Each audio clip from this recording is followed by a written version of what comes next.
Bueno, hola, para las que no me conocen, mi nombre es Laura Martínez Vigosi. Voy a comenzar esta presentación de forma bastante autorreferencial, espero no sonar soberbia.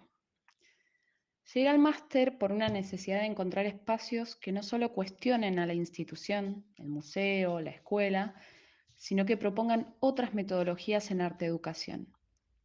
En este sentido, Permea me permitió conocer proyectos y dispositivos disruptivos y novedosos para mí. Fueron muchas las mediadoras o arteeducadoras que nos compartieron sus proyectos que abordaban innumerables temáticas actuales desde metodologías y estéticas súper contemporáneas. Sus imágenes eran realmente sexys y sus procesos exitosos. Frente a mí, así, la figura de la educadora mediadora se constituía como una agente distinta a la vez al artista y a la maestra de escuela, ni tan soberbia y descontextualizada, ni tan aburrida y conservadora. La figura perfecta. Esto me generó en un principio mucho entusiasmo, pero a la vez ansiedad por querer diseñar prácticas o instrumentos de mediación originales, rupturistas y estéticos. En este momento planteé mi primera idea para el TFM, que no importa de qué iba realmente, pero que me llevó a que me pregunte ¿qué significa diseñar prácticas con y para los públicos, que sean contemporáneas y disruptivas o transgresoras para ellas? ¿Qué es transgresor hoy en una institución?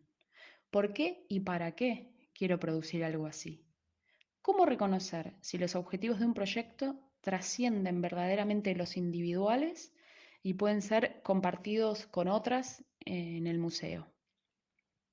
En definitiva, terminé atascada, enmarañada, entremezclada durante algunas semanas.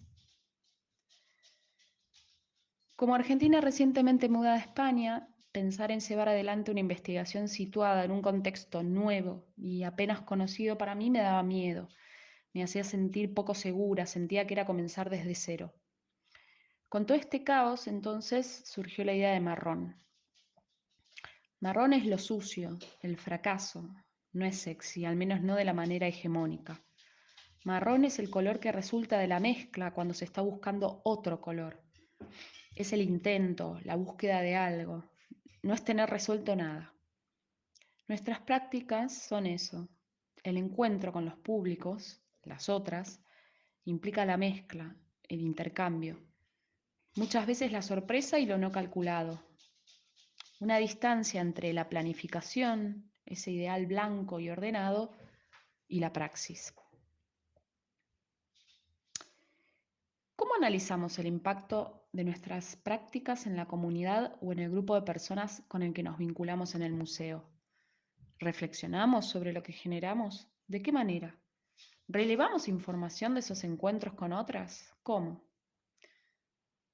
Se me ocurrió trasladar estas inquietudes a mi territorio, el del Río de la Plata, ese caudal enorme que también es marrón y arrastra tierra de Bolivia, de Brasil, de Paraguay, de Uruguay y Argentina, antes de desembocar en ese entremedias con el blanco sexy de Europa, el Océano Atlántico.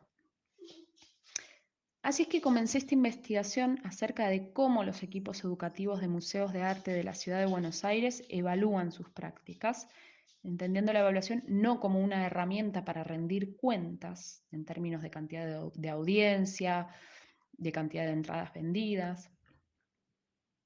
Para eso me puse en campaña durante los meses de junio a septiembre para entrevistar a educadoras de manera sincrónica a través de videollamadas con la idea de poder grabarlas para realizar luego un archivo documental público.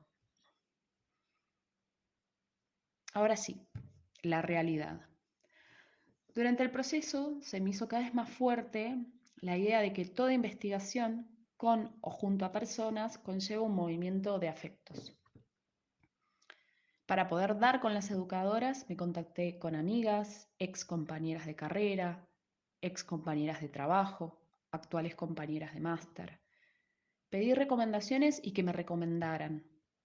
Coordiné tareas de cuidados de personas a cargo y horarios que no fueran insalubres dada la diferencia entre un continente y otro. En ese andar descubrí una red de vínculos afectivos entre educadoras. Por otro lado, y en relación a estos afectos y cuidados, en la primera entrevista que realicé, una de las educadoras me pidió no ser grabada y a partir de ese encuentro y en los siguientes, entendí el grado de exposición que las educadoras podían sentir al estar hablando sobre las dinámicas internas de la institución donde trabajan. Por eso, privilegié su confianza y tranquilidad por encima del éxito del proyecto.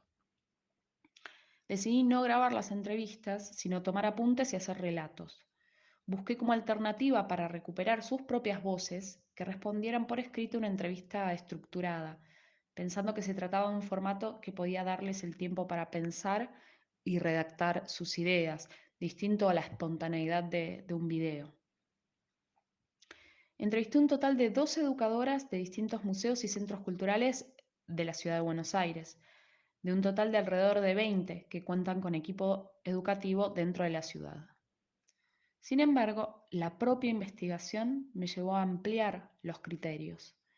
Pasé de instituciones puramente artísticas a otras de otras categorías, etnográficas, históricas, y de abarcar el territorio de la ciudad al de la provincia de Buenos Aires. Con esto se sumaron 2 educadoras más. Tomé esta decisión porque eran las mismas educadoras las que me recomendaban a otras que no respondían a mi criterio original, pero que valoraban su experiencia en el campo de trabajo. Escribo desde mi propia trayectoria profesional, que durante los últimos 5 años se desarrolló exclusivamente en la escuela primaria y secundaria de la ciudad de Buenos Aires, pero que con anterioridad transcurrió a la par en museos y fundaciones artísticas por alrededor de 8 años. Por eso elegí traer bibliografía de ambos campos y entrelacé pedagogías que parecen separadas, pero que guardan estrechos vínculos, la de la escuela y la del museo. Me interesa retomar el término evaluación porque cuenta con mucho desarrollo dentro de la escuela y no tanto en la educación en museos. Entiendo que pueda tener una connotación negativa y llevarnos a pensar en términos de rentabilidad y de cantidad y de opresión. Sin embargo, me parece una herramienta necesaria si la pensamos como un proceso que nos va a permitir decidir sobre nuestras acciones futuras para que se acerquen más a nuestros objetivos, a la vez que nos hace reflexionar constantemente sobre el lugar que ocupamos y lo que pretendemos generar desde la institución. En ese sentido, retomé 3 ideas. La de la reflexión en y sobre la acción de Perrenot. La primera, un tipo de reflexión que me permite tomar decisiones rápidas para cambiar el rumbo de una acción. Y la segunda es esa que realizamos al tomar distancia de esa práctica, de esa acción, y que me permite incorporar nuevas ideas y habilidades. Por otro lado, la de la reflexión a partir de la documentación narrativa en primera persona de 2 pedagogas intelectuales argentinas, Suárez y Metzdorf. Y por último, que la evaluación en prácticas educativas en museos también implica el estudio de y sobre los públicos, del que hablan Bialagorsky y Reca. Ahora sí, yendo a mis encuentros con las educadoras en relación a la evaluación, algunas de las cuestiones que pude sondear, a partir de las que no pretendo realizar generalizaciones, sino que soy consciente de que hablo de un número pequeño de trabajadoras, son las siguientes. En primer lugar, la precariedad del área. En varios casos, las educadoras comentaron que estaban habiendo muchos movimientos de personal a raíz de la renuncia de compañeras. 2 de los museos en los que trabajaban educadoras estaban cerrados al público por falta de presupuesto. Uno es el museo etnográfico más importante del país y el otro es el taller de León Ferrari, un referente importantísimo del arte contemporáneo que hace poco inclusive tuvo su retrospectiva aquí en el Reina Sofía. Por otro lado, la mayoría afirma que hacen evaluación de forma espontánea. Esto quiere decir que no se trata de una práctica instituida con criterios y valoraciones preestablecidas. Sí me comentaron que hacían evaluaciones instituidas en Fundación PROA y me compartieron algunos de los instrumentos de evaluación y me comentaron que hacen informes diarios inclusive, sin una estructura fija. Todas valoran el trabajo autogestivo generado entre las compañeras, el acompañamiento en las visitas para observarse a manera de coevaluación y aprendizaje de la otra. Muchas no cuentan con un espacio ni tiempo adecuados para reunirse a reflexionar de forma grupal porque tienen que cubrir otras tareas durante esas mismas reuniones. En general, el relevamiento de y sobre las audiencias se hace de forma no instituida también, a manera de diálogo al finalizar la actividad.